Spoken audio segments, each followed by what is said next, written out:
"Leave us alone," the sole message humanity broadcast to the wider galaxy, as almost everyone sought an end to the constant attacks and humiliation at the hands of the humans.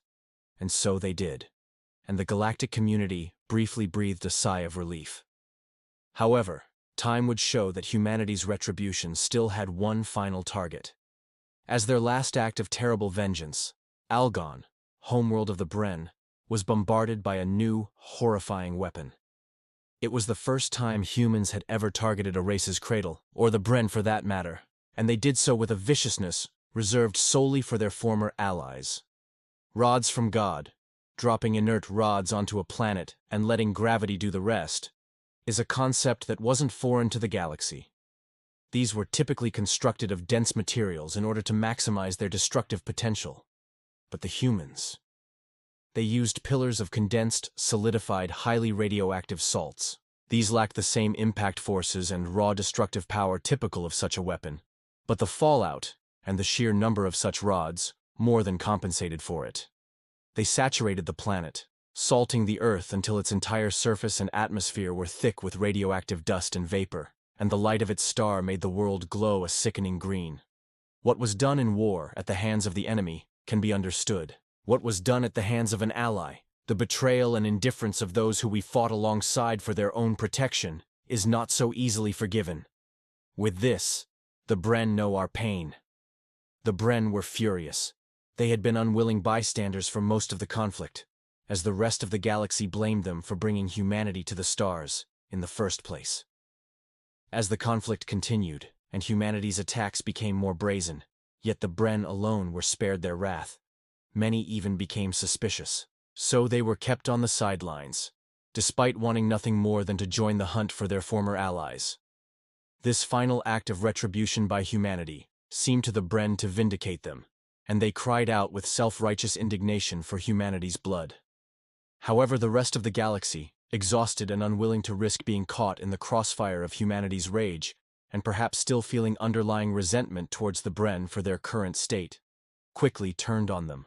Rather than rally behind the Bhren, their neighbors picked apart their remaining worlds, seizing their planets. Almost overnight, the Bhren, as a nation, ceased to exist. Then the galaxy braced, fearful that more acts of retribution by the humans would follow. However, as time went on, it seemed humanity had truly decided for this to be the end. So long as none of the races attempted to harass them, the humans stayed their vengeful hand. Perhaps that had been the point. Perhaps this was humanity's true vengeance on the Bhren and the galaxy at large. They didn't have to defeat the Bhren, their most hateful of allies, themselves. They could merely sit back and watch as the galaxy, a galaxy they had traumatized, did it for them. So where is humanity now? None can say for certain. You might spot some humans here or there in some of the less reputable corners of the galaxy, serving on the crews of pirates, smugglers, and those that operate in legally questionable or gray practices. But their fleets? The remnants of their populations? Some say their nomadic fleet still roams the stars, mining resources from uninhabited systems. Pirates and smugglers often have tales of seeing this fleet, its ships beyond counting as swarms of drones mine asteroids and siphon atmosphere from gas giants at a blinding pace. There's even the claim among some that they were able to watch a brown dwarf shrink before their very eyes. Still others claim that they returned to the Sol system, to their shattered cradle, and are attempting to rebuild it. Such an effort would be a monumental undertaking, one no other race in the galaxy has ever attempted. However, theoretically at least, with enough time and resources it wouldn't, strictly speaking, be impossible. Perhaps both are true, even. You might think we would send someone to check, to see if this is what they are doing. But, even among the most foolhardy of pirates, none are brave enough to venture very deep into human territory. Not even those with humans among their crews. None wish to be responsible for unleashing the wrath of humanity, that hate-fueled hellfire of a species, back into the galaxy. And this is why, when the Galactic Concord was formed in the aftermath of humanity's vengeance, its first laws that are otherwise voluminous in text and with many exceptions and gray areas, was made simple and absolute. Do not antagonize DEADworlders, for when a species no longer has a planet of its own, It no longer has anything left to lose. Admiral Evans sat aboard the UNSS Augustus as he slowly put down the data pad and looked up at his XO. They seriously thought we only had one fleet? They didn't realize that the first thing we did after evacuating Sol was split the evac ships into 3 separate fleets? It would seem so, sir. His XO, Commander Johansson, said with a nod and a smirk. Admiral Evans let out a breath. Guess that explains why they never found them. Whenever they started getting close to one of the fleets, the Admiralty probably had them hide in the void until their pursuers were redirected to chase after another. Kept them going in circles the whole time, and probably made the fleets seem like ghosts. Commander Johansson nodded, then gave an annoyed look at one of her bangs that had fallen out from beneath her cover. That seems most likely, sir. Evans looked up at his XO, an annoyed expression on his face. Out with it, Commander. Between how formal you're being and your tone, you must have something on your mind.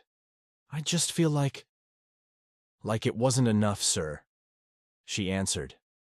The Admiral cocked an eyebrow as he looked up at the commander. Not enough? We turned over 6 of the Conven's worlds to nuclear wastelands. Never mind the rest of them. Saw their governments overthrown. The bhren erased from the galaxy as anything more than citizens of other nations, and had the entire galaxy quaking in fear. What exactly would have been enough? I don't know, sir, the commander admitted as she stiffened. Evans leaned back in his chair. Out with it, Commander. What are you really thinking? It's just... Johansson hesitated, but forced herself to continue. Do you think this is a good idea? To come back out and announce our return to the galaxy at large? You can see for yourself how much they still seem to fear us. Good idea or not, it's not my place to decide, the Admiral answered as he rose from his seat and turned to look out the viewport that surrounded his office. It was technically just a screen, his office being buried deep in the UNSS Augustus's hull near the Combat Command Center. However, the fidelity of the image was near perfect. If one didn't know any better, they'd swear it was a window. As such, even though the Admiral did know better, it always gave him a sense of comfort. I'm just following the orders of my superiors, same as you, Commander. But sir, what if... She glanced at the datapad still sitting on the Admiral's desk. What if this galactic Concord declares war on us? We'll have to fight the entire galaxy, again. Evans paused for a moment, then turned to look at his XO. It's been nearly a century since we rebuilt Earth. We've grown stronger, much stronger than we were before. Between Sol and her colonies, our population now numbers in the trillions. Furthermore, our technology has advanced in leaps and bounds, and continues advancing by the day, while our intelligence notes that theirs had already begun stagnating even before Earth was destroyed. We have numbers and firepower vastly beyond what we had before. If they want a war, we'll be ready.